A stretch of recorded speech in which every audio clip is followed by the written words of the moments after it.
Daily سالار Urdu digital کے خصوصی پیشکش منظرنامہ میں سبھی ناظرین کا خیر مقدم۔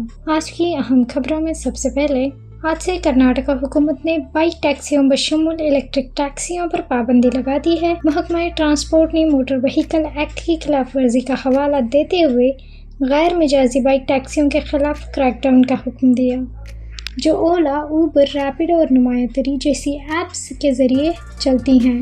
یہ اقدام آٹو ٹیکسی ڈرائیورز، بس آپریٹرز کے دباؤ کے بعد کیا گیا، جو خاص طور پر خواتین کے لیے مقابلہ اور حفاظت کے مسائل سے متعلق ہیں۔ اس پابندی کی وجہ سے 1000 سے زیادہ بائک ٹیکسی ڈرائیوروں نے احتجاج کیا۔ ریاست نے اس سے قبل مارچ میں الیکٹرک بائک ٹیکسیوں کو غیر محفوظ اور غیر قانونی قرار دیتے ہوئے اس پر پابندی عائد کر دی تھی۔ قزاقستان میں ایشیا سمٹ کے دوران ہندوستان نے بین الاقوامی برادری سے دہشت گردی کی حمایت کرنے والے ممالک کو الگ کرنے کا مطالبہ کرتے ہوئے بالواسطہ طور پر چین اور پاکستان کی طرف اشارہ کیا۔ وزیر خارجہ ایس جے شنکر نے اس بات پر زور دیا کہ بے لگام دہشت گردی سے عالمی امن کو خطرہ ہے اور کنیکٹیویٹی پروجیکٹوں میں خود مختاری کا احترام کرنے کی ضرورت کو اجاگر کیا۔ انہوں نے چین کے متنازعہ بیلٹ اینڈ روڈ انیشیٹو کا ذکر کیا، خاص طور پر چین پاکستان کی اقتصادی راہداری پر بات کی۔ چین کے علاقائی تنازعات اور تظاہراتی علاقوں میں اس کی بحری سرگرمیوں پر تنقید کا نشانہ بھی بنایا۔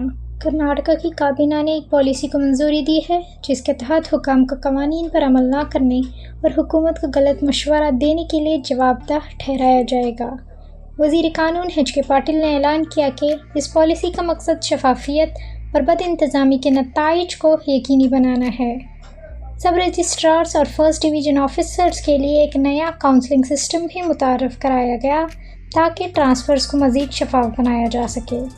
کابینہ نے مہاتما گاندھی نگر وکاس یوجنا کے تحت 10 میونسپل کارپوریشنوں میں بنیادی ڈھانچے کی ترقی کے لیے 2000 کروڑ روپے کے بجٹ کو منظوری دی ہے۔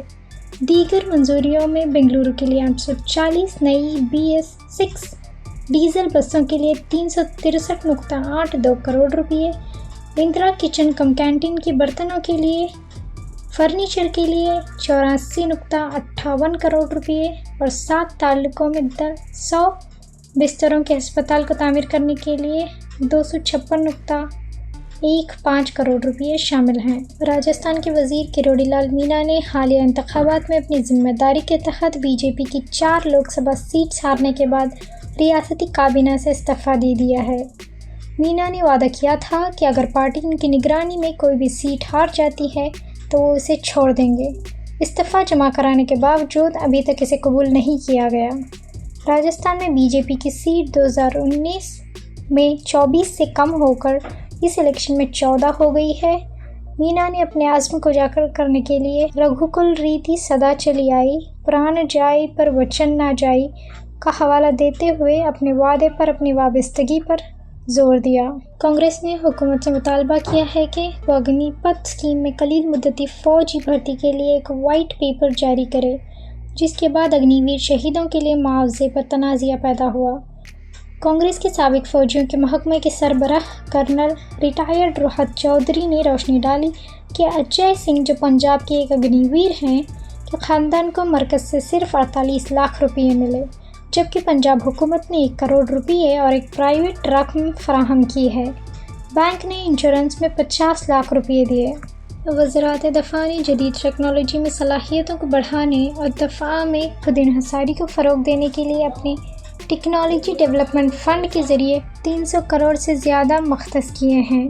TDF اسکیم، جو DRDO کے ذریعے چلائی گئی ہے، دفاعی اور دہری استعمال کی ٹیکنالوجی تیار کرنے میں ہندوستانی صنعتوں بشمول MSMEs، اسٹارٹ اپس اور تعلیمی اداروں کی مدد کرتی ہے۔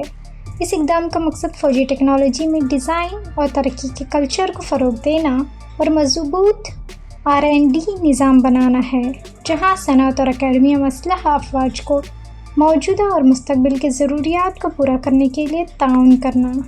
ہندی، مراٹھی اور بنگالی فلموں میں اپنے کرداروں کے لیے جانی جانے والی تجربہ کار اداکارہ اسمرتی بسواس کا 100 سال کی عمر میں ناسک میں اپنے گھر میں انتقال ہو گیا۔